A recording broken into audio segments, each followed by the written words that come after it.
Hello everyone, apa kabar?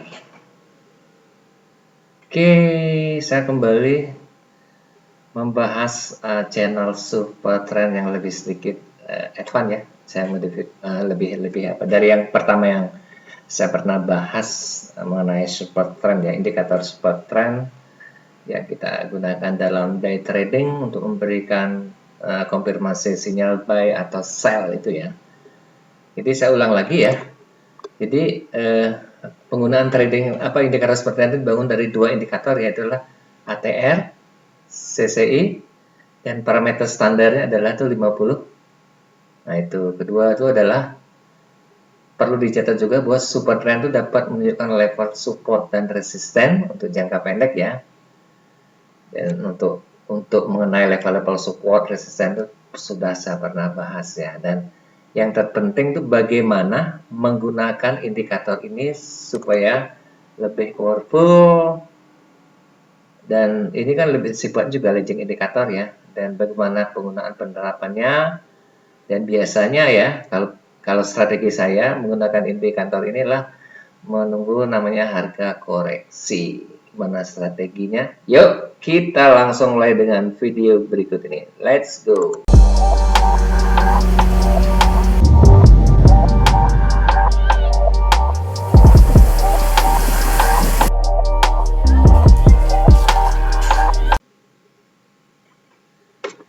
Oke, kita langsung ke chat ya. Saya menggunakan Litecoin terhadap Theta USDT virtual ya di feature ya.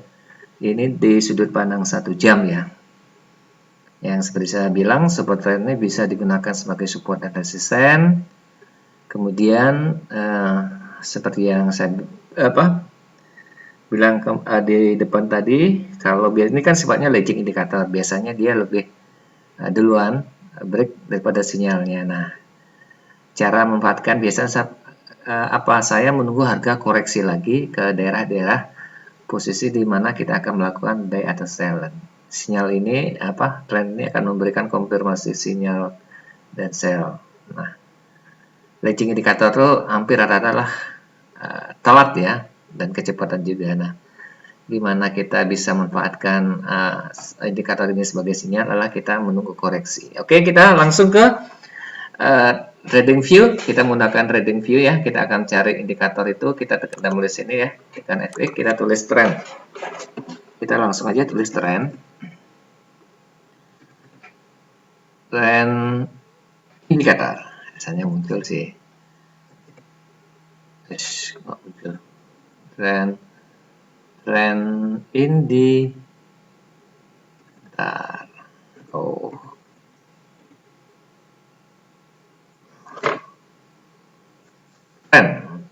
Tidak muncul. Kenapa tidak muncul? Sebentar ya, sabar.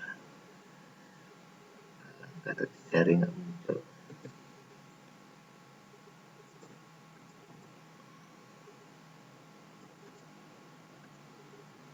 Trend indikator.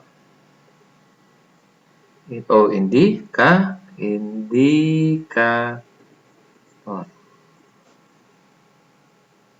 Kok nggak muncul ya? Kenapa? Coba saya ulang cari. Biasanya saya tulis trend itu biasanya muncul. Ini kenapa tidak muncul?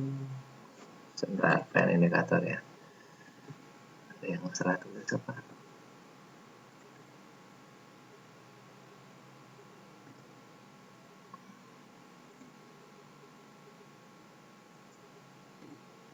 Wow, wah ini bukan ya. Trend indikator, trend indikator.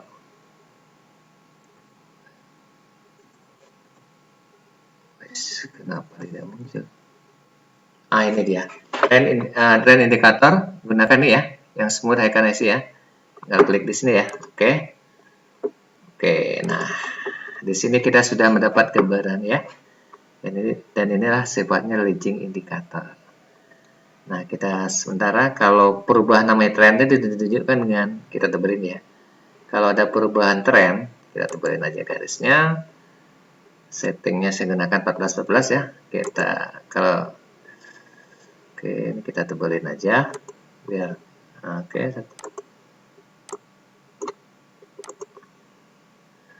Ya teman-teman ya, kalau perubahan warna ini menunjukkan tren itu ada perubahan ya, downtrend. Nah warna mulai kebiruan ini menunjukkan uptrend ya, tren lagi naik. Nah seperti ini terjadi patah lagi, terjadi penurunan, dan seperti ini misalnya, nah ini kan naik teman. Nah sekarang ini kan harga belum terjadi nih, gimana kita menganalisa menganalisa, dan satu hal yang kita tahu bahwa trennya lagi naik. Nah kita akan mencari posisi-posisi untuk melakukan di mana kita beli dan di mana kita jual. Yang terpenting dalam suatu market adalah kapan kita masuk dan kapan kita keluar dari market. Dan yang terpenting adalah menentukan stop loss dan targetnya. Kan itu tujuannya kita trading ya. Kemudian kita sudah mengetahui ya, ini ya. Seperti ini ya. Oke. Kita pasang satu lagi indikator, itu yang saya bilang super trend. Oke. Nah, ini namanya indikator super trend teman-teman. Pernah saya bahas di channel YouTube saya kemarin penggunaan indikator super trend yang simple ya. Untuk scalping ini lebih saya ke day trading ya. Nah, kalau kita ngelihat chart teman-teman seperti ini ya teman-teman ya. Kalau misalnya ya teman-teman, ini false sinyal, berarti settingnya saya ubah sedikit jadi 4 jadi 3. Oke, kita ubah ya setting saya. Setting saya ubah jadi 4,3 lah. Kita tulis 3, oke, nanti ada perubahannya. Nah, seperti ini. Oke. Ini indikator support trend yang kita sudah pasang. Oke, teman-teman. Nah, kasusnya seperti ini, teman-teman.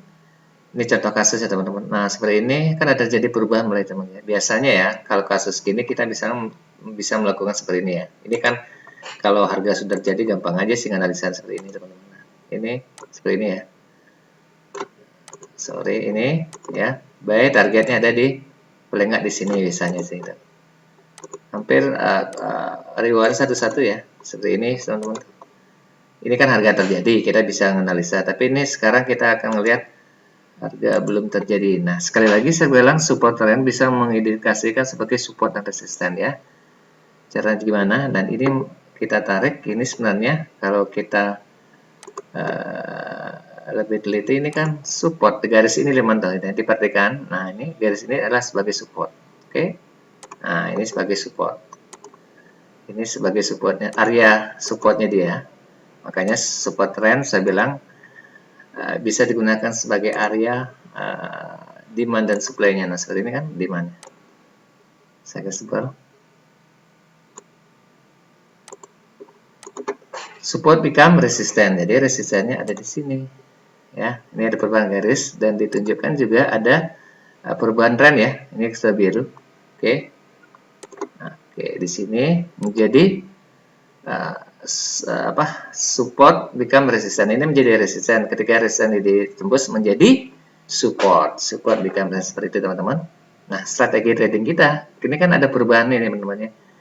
Nah, logikanya sih kita melakukan buy ya. Kita melakukan buy di daerah sini teman-teman ya. Dengan target misalnya kita sudah tahu trennya naik, berarti kita melakukan buy di daerah supportnya. Targetnya itu ada di daerah sini pertama, target pertama kita. Ini resistennya. SR-nya kita ada di sini. Itu sih logikanya kalau kita menggunakan support trend dalam trading. Nah, saya biasanya ini pengalaman saya teman-teman ya. Kan saya kan sudah ngelihat ada trennya lagi naik. Biasanya di sini kan ada resisten teman-teman. Nah, di sini ada resisten ya. Di sini lihat ada resisten ya. Nah, lihat ada resisten biasanya buy di sini ya. Biasanya saya nunggu dulu konfirmasi. Nah, ini buy di sini. Kalau teman-teman misalnya buy di sini ya. Oke, buy di sini ya. Nah, buy di sini. Oke, saya ganti merah warnanya. Oke, putih ya. Misal tadi buy di sini, tapi saya ngeliat ada resisten, berarti kan terjadi koreksi lagi. Nah, koreksinya bisa seberapa? Lebih baik saya memastikan ini harga sudah break ya dari sini. Dari ini biasa harga menyentuh resistennya akan koreksi. Koreksi biasanya kalau saya lihat pola pergerakan dari buy Voyager ini kripto ini lumayan ya. Biasanya teman-teman dia paling nggak ke sini ya. Biasanya paling jauh ke sini. Strategi saya biasanya paling jauh ini sampai daerah sini biasanya koreksi dia. Baru dia mental lagi. Lumayan dalam sih koreksi-koreksi dari di feature ini. Baru dia ngebreak sini sampai daerah sini nih. Nah, biasanya sih teman-teman, pengalaman biasanya yang saya lihat dan target kita memang ada di daerah sini teman-teman. Nah ini garis resistennya juga. Nah, sebentar seperti ini. Ini penggunaan sebentar ya. Biasanya itu, ini pengalaman ya. Nah, jadi saya lebih senang menunggu kalau harga itu sudah koreksi. Kan di sini kan keluar sinyal ya, karena perubahan ini dan biasanya lebih cepat ya. Set. Nah, jangan pernah mengejar ini. Misal sini sudah naik, tapi teman-teman masang langsung posisi ini, begitu kena resisten, dia akan balik lagi, ya. Nah, saya lebih baik nunggu koreksi lagi, paling nggak di daerah sini saya biasa nunggu ya teman-teman ya. Saya akan menunggu koreksi lagi di daerah sini, sehingga saya harga dapat lebih bagus dengan tingkat SL saya ada di daerah sini. Nah, seperti ini biasanya saya melakukan menunggu peluang-peluang dengan menggunakan support trend. Jadi saya buy daerah sini ya, buy daerah sini, SL saya di sini, taking profit saya kan jauh. Nah, seperti ini. Oke, strategi saya adalah saya buy daerah sini, long artinya buy dengan buy daerah sini, SL saya kecil ya. Jadi SL saya lumayan kecil sih. Buy daerah sini. Nah, target saya ada di sini, SL saya ada di sini. Nah, rewardnya kan lumayan teman-teman. Biasanya saya nunggu harga koreksi ya. Nah, itu yang saya dapat sharingkan menggunakan indikator dari support trend ya, dengan menggabungkan dua indikator, yaitu trend indikator AV dan support trendnya. Kalau bisa tambahkan gunakan inilah satu lagi MACD misalnya. Oke, itu aja sharing kita. Nah, strategi-strateginya seperti itulah. Kalau menggunakan seperti indikator menggunakan indikator support trend itu saya lebih menunggu harga koreksi ya. Biasanya kalau sudah break kita nggak bisa ngejar harga, biasanya kembali lagi ke asalnya. Biasa intinya saya lebih senang menunggu tuh harga koreksi. Oke, itu teman-teman. Terima kasih sharing kita di siang ini. Semoga bermanfaat. Happy cuan dan sehat selalu. Thank you.